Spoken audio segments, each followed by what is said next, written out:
Hi guys, welcome to my channel. এই ভিডিওতে আমি আরেকটা 40,000 টাকার গেমিং পিসির কম্পোনেন্টসের ব্যাপারে বলবো। 40,000 টাকার একটা বিল্ড আমি বানিয়ে নিয়েছি, কিন্তু ওটা এমডির ওপর ছিল। এই ভিডিওতে আমি এমডির কোনো কম্পোনেন্টের ইউজ এই বিল্ডে করিনি। তো চলুন স্টার্ট করি। ফার্স্টে নিয়েছি প্রসেসর, যেটা হলো Intel core i5-9400F 9th generation processor. এই প্রসেসরটা আপনারা পেয়ে যাবেন 12,900 টাকায়। এই প্রসেসরটা 6 কোর আর 6 থ্রেডের সঙ্গে আসে। এই প্রসেসরের বেস ফ্রিকোয়েন্সি হলো 2.9 GHz আর টার্বো ফ্রিকোয়েন্সি হলো 4.1 GHz। এর 9 MB ক্যাশ মেমোরি আর 65 ওয়াটের টিডিপির সঙ্গে এই প্রসেসরটা আসে।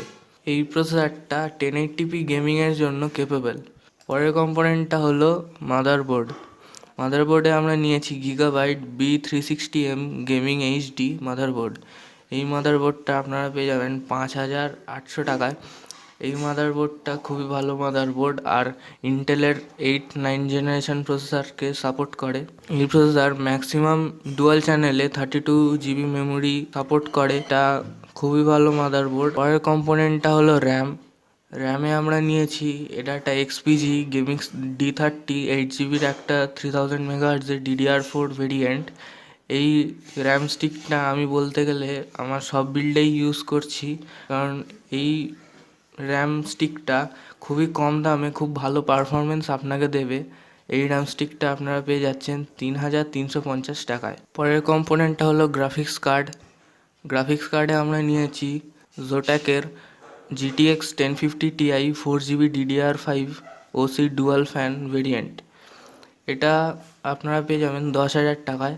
এটা বলতে গেলে পুরনো গ্রাফিক্স কার্ড হয়ে গেছে, কিন্তু এখনকার সব AAA টাইটেলস গেমগুলো চালাবার কেপেবল। পরের কম্পোনেন্টটা হলো পিএসইউতে আমরা নিয়েছি অ্যান্টেক অ্যাটম V550 SMPS। এটা একটা 550 ওয়াটের SMPS। এই SMPSটা আপনারা পেয়ে যাবেন 2,400 টাকায়। এটা ভালো একটা SMPS। এই SMPSটা আমাদের বিল্ডটাকে রান করার জন্য মোর দ্যান এনাফ। পরের কম্পোনেন্টটা হলো ক্যাবিনেটে আমরা নিয়েছি অ্যান্টেক NX 200 RGB ATX mid tower cabinet. এই ক্যাবিনেট একটা সাইড টেম্পার গ্লাসের সঙ্গে আসে, পিছনে একটা ফ্যান আছে এয়ার সার্কুলেশন করার জন্য, আর সামনে একটা RGB স্ট্রিপ আছে। এই ক্যাবিনেটটা আপনারা পেয়ে যাবেন 2,600 টাকায়। এবার স্টোরেজ ইউনিটে আমি আপনাদের দুটো অপশান দিচ্ছি। আমি আপনাদের স্টোরেজ ডিভাইসের মধ্যে দুটো অপশান দিলাম, কারণ আপনারা যদি পারফরমেন্স চান তাহলে আপনার SSD লাগান, কারণ SSD আপনাকে একটু ভালো পারফরমেন্স দেবে। আর যদি আপনাদের স্টোরেজ বেশি চাই তাহলে আপনারা হার্ড ডিস্কের সাথে যেতে পারেন। তো আজকের ভিডিওটা এই অবধি থাক। আশা করি আপনাদের ভালো লেগেছে। প্লিজ আমার ভিডিওটিকে লাইক করে দেবেন, আমার চ্যানেলটিকে সাবস্ক্রাইব করে দেবেন, শেয়ার করে দেবেন। পরের ভিডিওতে দেখা হচ্ছে। Thank you.